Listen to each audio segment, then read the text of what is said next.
Hey there friends, I know it's been a minute since I have made a video, and it's been exactly a month actually since I posted, and that was about our trip to Lagoon, which was a fun post. And the one before that I talked about our nightmare experience with Abby's adoption, our first daughter. And so I hate to leave it on something so depressing, so maybe to continue the story a little bit I can include something that's just a little bit more I don't know, not so negative, a little bit more positive.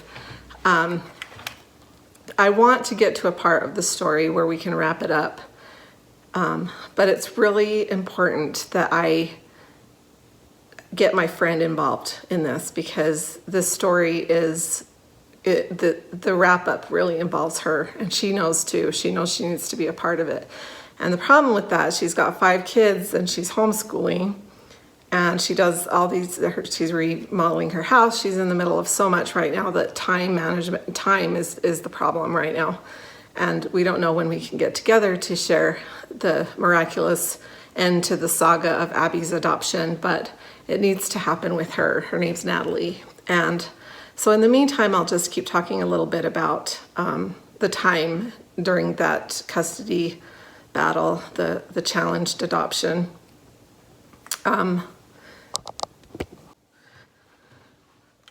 Had to cut out there for a second. So anyway, the part that I wanted to talk about that actually was a little bit hopeful for us, I think I really struggled with the fact that I didn't know the birth family, that I didn't know what they looked like or who they were, and I was always afraid to run into them somewhere in our small town.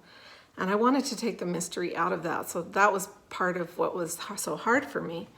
And so we thought a couple things. We thought, well, if we invite them over, they probably know where we live anyway. So if we invited them over and just extended an olive branch, maybe they would realize how happy we are together as a family, and they would let this custody battle go, and they would just sign off on the adoption and we could finalize. And this was about around when Abby was 3. We thought if we could just meet them, A, it would take the mystery away that scared me so much, and B, we could develop a relationship of some sort and come to an agreement. So we tried that, and Josh found her on social media and invited her, and she wanted to bring her whole family. And so for Abby's third or fourth birthday, I'm not really sure which one. I think it was her. Actually, it might have been for her 2nd birthday,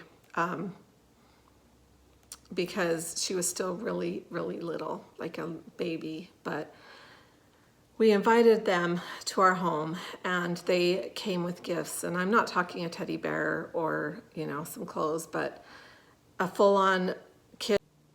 I keep getting phone calls. Sorry for that second interruption. I was going to say that we invited them over for Abby's birthday, which we spent in St. George, so they couldn't come until later in the evening. And we waited. We thought around 7 o'clock. We said around 7 o'clock.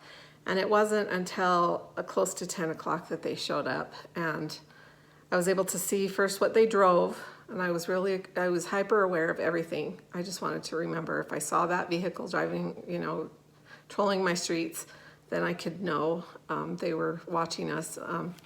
And then it was the birth mom, and she had just recently gotten married. She'd gotten away from the thugs that she was hanging out with that wanted to kidnap Abby. So she had kind of grown up a little bit and gotten into a better circle of influence, and she had a husband, and she was pregnant with a second baby. It would be her first.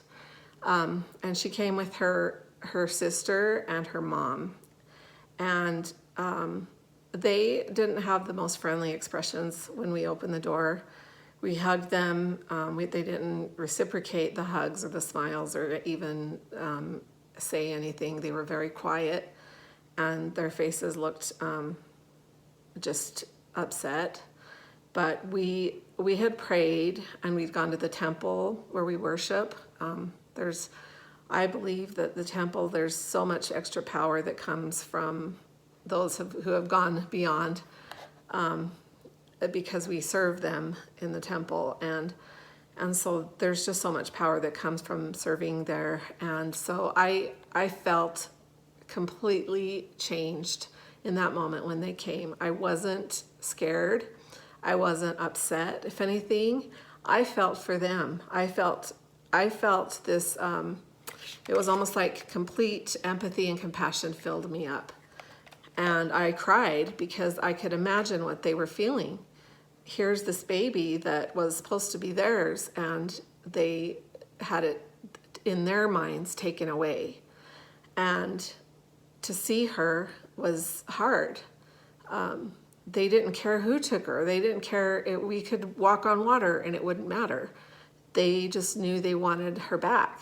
And I felt so sad. I felt such an emptiness and a loss. It's like I was them.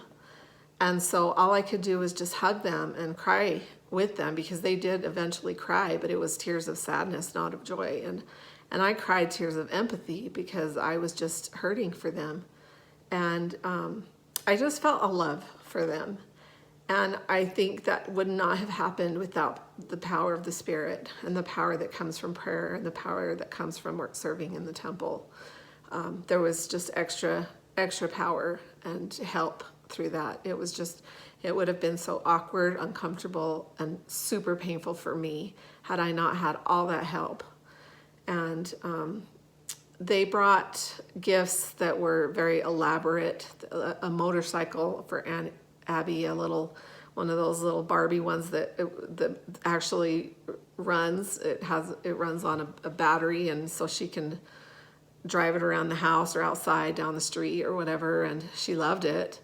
And just tons of clothes and toys, and it was like a Christmas morning for Abbey, and she was delighted. And that was sweet of them to do that.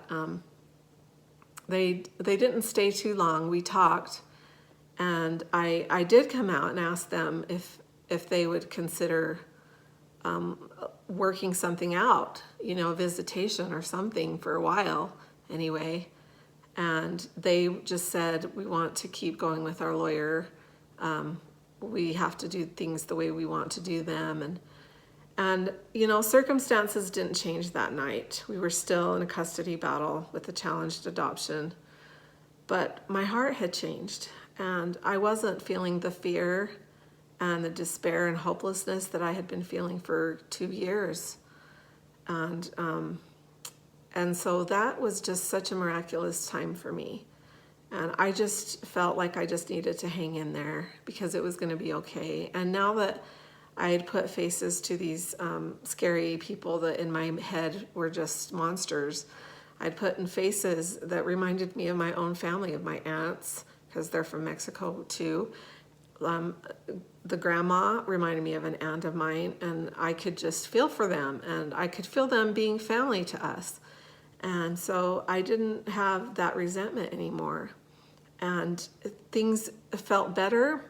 It didn't take away that nagging. I still, every time I go to my mailbox, my heart would just stop for a minute, because if I got something from our lawyer, I would just start to shake.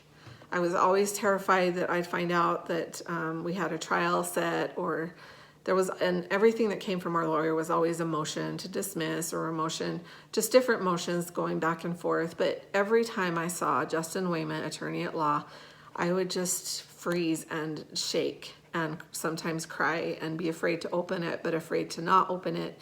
And I lived like that. And so that wasn't fun. But all of the pain and sorrow and despair I felt before meeting them was gone. And so something had changed, and we had moved up a level as far as our well-being, our mental and emotional well-being, through meeting the family. So that's the next step in this first adoption. And I just wanted to share too one little thing. I haven't posted all month because August has been so crazy. I feel like we just went to Lagoon like a few days ago. And all of a sudden we're to September, and it's already the 3rd or the 4th today. And just last week, my youngest, my little Annalise, started preschool for the first time. And as I walked her to this preschool, it was the same place I took Abby when she was 2 or 3. And I remember walking hand in hand with Abigail and feeling so much joy that I was finally a mom, and all that the years of wishing that I had this opportunity to take my little 3-year-old to preschool, how cute it is, how fun it is, and how special it is. And I had that pit in my stomach at the time with Abigail. And even though everything was so precious, I still would cry tears of joy and tears of sorrow because of this constant nagging of this custody battle. And so this past week, I feel like I got a second chance. I got to replace all of the agony that I felt that went along with taking my little one to preschool. I got to replace it with full joy and full gratitude, most of all, that I never in a million years thought we would adopt again after what we were going through at the time. I thought, this is it. This is my chance to just be grateful and excited and enjoy this time with Abby, taking her to preschool. But it just, that like a dark cloud loomed. But I got a second chance that I never thought I'd get. I never thought we would adopt again. I really, really didn't. And so I was overcome with just so much gratitude. My eyes just welled up with tears as I walked home with my little Annalise, and she stopped at every rock just like Abby used to, and she stopped at the tire swing that's in someone's yard that Abby used to ask if we could go in their yard and play on the swing, and I'd have to say no, that's someone else's house. I got to do that again. Everything was just in repeat, and it was such a gift and such a blessing, and I'm so thankful that I got that. I got that second chance. And now Abby is in 5th grade, so she's older, and she can take herself and bring herself home from school now on her little motorized scooter with her friends who ride their scooters. And I never thought I'd see the day. I never thought I'd trust the day where I would let her go with friends and not be just hovering because I was afraid of somebody watching her and wanting to take her away from me. And so I just had to think back on what we've overcome and where we're at now and feel the gratitude and just express the gratitude for all the help that has gotten us to this point and for being at this point.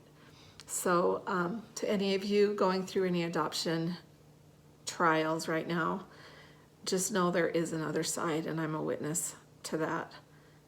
I've experienced it. I've been through the fire, and I'm on the other side now. And so it gets better. And hopefully Natalie and I can get together to do our, that ties up the story with Abby soon. And until then, enjoy your beautiful September day. Thanks for checking in.